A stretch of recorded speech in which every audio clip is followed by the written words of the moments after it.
Chapter 5. Resignation. The decisive game ended too fast, as if inevitability had grown impatient. Kasparov made an early mistake. Something small, almost invisible, the kind of slip you make when you are tired of carrying myth on your shoulders. The machine did not punish with cruelty. It punished with certainty. There was no hesitation, no second guessing, no fear of being wrong. Search descended, positions unfolded, variations died. The furnace did not understand in any human sense. It simply computed until the truth of the position became an outcome. Kasparov resigned. The room transformed into a press room. Cameras leaned forward. Microphones waited. People shifted in their seats as if the physical body could help digest what the mind refused to accept. Kasparov's face was tight, his eyes bright with anger that was also grief. He said the line that would become a talisman for those who needed to believe the loss did not count. Deep Blue was as intelligent as your alarm clock. It was not about intelligence. It was massive brute force. Mara watched the clip later and heard tenderness beneath the insult. The need to shrink the opponent so the self could survive. The need to preserve meaning. In the weeks after, the community reacted the way communities react when forced to swallow a lesson they did not want. They argued that brute force was not general. They argued it was not how humans played. They argued it was ugly and therefore illegitimate. They asked for logs, for transparency, for explanations. Anything that could turn the machine's victory into something human-readable. Something that could be placed back into the old moral order where understanding and power belong together. But the logs were not the real problem. The real problem was that the furnace had won without offering comfort. Kasparov asked for the logs anyway, not as a technical request, though it was that too, but as a human demand. Show me what happened to me.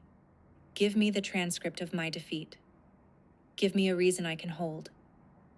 The answer came back, delayed and polished and empty. Corporate language, proprietary, security, trade secrets. In the conspiracy space between what was asked and what was refused, a different story grew. Mara watched it grow and felt the nausea of watching mythology form in real time. Humans hate groundlessness. If the world refuses to supply meaning, we manufacture it. But even if IBM had released every log, the deeper opacity would have remained. A search so deep and a computation so vast that explanation would be, at best, a story layered over a furnace. Mara recognized with a cold clarity what Sutton would later write. These researchers wanted methods based on human input to win and were disappointed when they did not. The bitterness was not only about losing, it was about the implication that the thing you loved had become an obstacle. It was an ego death disguised as technical disagreement. In a conference hallway, Mara heard a senior researcher speak with the rawness of someone watching a craft become obsolete. "It's not fair," he said. "We were doing real work." A younger researcher, already acclimating to the new regime, shrugged helplessly. "And it worked," the younger one said. "That was the whole horror. It worked. The world does not negotiate with taste. The world does not care if your method feels psychologically satisfying. The world rewards what scales. And the furnace, the humming rooms, the special hardware, the deep search, had just announced itself as the new kind of power. Mara went back to her hotel room and stared at her own hands, as if they might explain why her chest felt heavy. Outside, the city lights blinked. Inside, a field mourned. The machine room hummed. The world moved on. Part 3. Winter and Exiles. Listen to this reed flute as it tells its tales, complaining of separations as it wails. Rumi, Masnavi, Transai, Jawid Mojadedi. To arrive at what you do not know, You must go by a way which is the way of ignorance. In order to arrive at what you are not, you must go through the way in which you are not. St. John of the Cross. Chapter 6. The Attack. The critique arrived like a weather front. Not only cold, but deciding what kinds of life could survive. It was arguments about limitations, diagrams of what a perceptron could not do, a tone of authority that made dissent feel childish. But it was more than that. It became a permission structure for institutions to stop funding certain ideas. Before it was winter, it was youth. Mara learned the story later, the way you learn myths in a field that pretends it does not have them. Two brilliant men, once teenagers, once close enough to argue in the same cafeteria without needing to destroy each other. Bronx High School of Science, fluorescent hallways, chipped lab benches, teachers who spoke about math like it was a priesthood. Marvin Minsky and Frank Rosenblatt moved through that place like future headlines, carrying the kind of confidence you can only afford before you've learned what institutions do to people who bet wrong. They argued about minds the way young people do, loud, absolute, intoxicated by the idea that the world would eventually have to admit they were right. They could afford conviction then. Conviction was cheap. The bill comes later. Years later, the same argument returned in better rooms, with worse consequences. It came back as papers, as talks, as reviews that sounded like rigor and behaved like weather. Mara couldn't shake the image. A winter that would freeze a whole approach for decades, seated in a teenage rivalry that never fully died. Winter, Mara learned, is not a single moment. Winter is 1,000 small rejections that accumulate into a climate. It began politely. A reviewer's note that sounded reasonable. A program manager's email that sounded sympathetic. A conversation that ended with a smile and a hand on the shoulder and the phrase, "Maybe next year." Then it became procedural. Budgets shifted. Calls for proposals refocused. Panels formed and reformed. The same names appeared in the same rooms. Gatekeeping rarely looks like a gate. It looks like consensus. Grant committees shifted. Conferences shifted. Students drifted toward safer topics like moths toward light. In a faculty meeting, a senior professor spoke about neural approaches with paternal concern that carried a blade. "It's not that it's wrong," he said. "It's just a dead end." Dead end. Not technical, existential. Mara visited an old colleague's office and found cardboard boxes stacked like small gravestones. The colleague smiled too brightly. "I'm pivoting," he said. "It's fine. The field's moving on." Mara wanted to say, "What if the field is wrong?" She did not say it. Saying it would have been an act of faith, and she was not sure her faith was strong enough to pay the cost. At home, she stared at her notes late at night. The ideas still felt alive. The mechanisms still seemed plausible. But plausibility is not currency. Not in a world where attention is scarce and funding follows fashion. The psychological violence of winter was subtle. It did not break bodies. It broke narratives. It taught brilliant people to doubt themselves.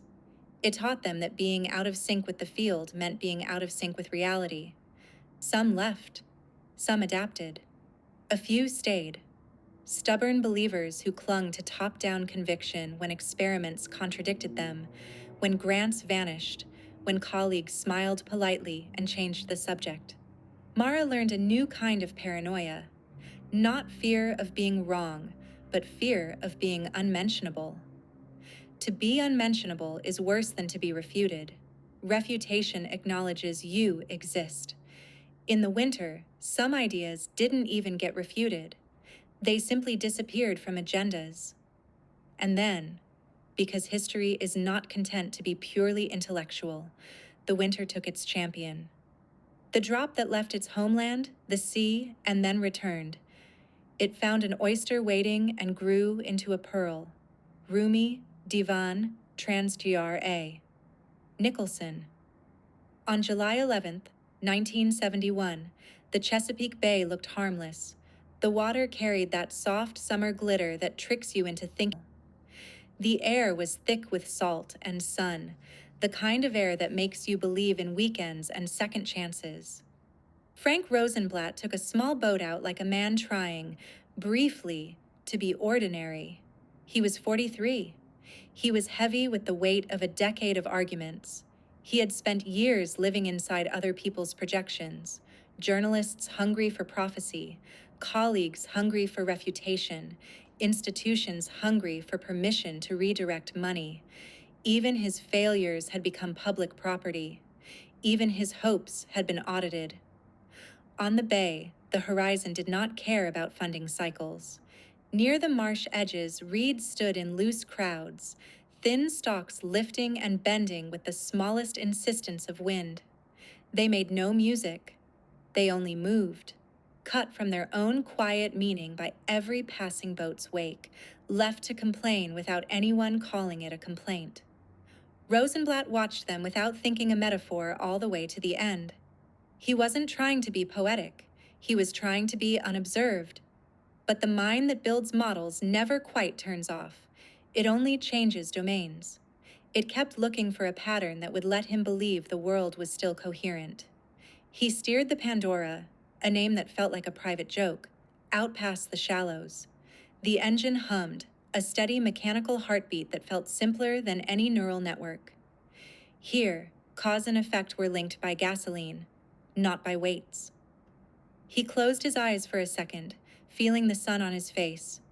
For a moment, he wasn't the man who had promised too much.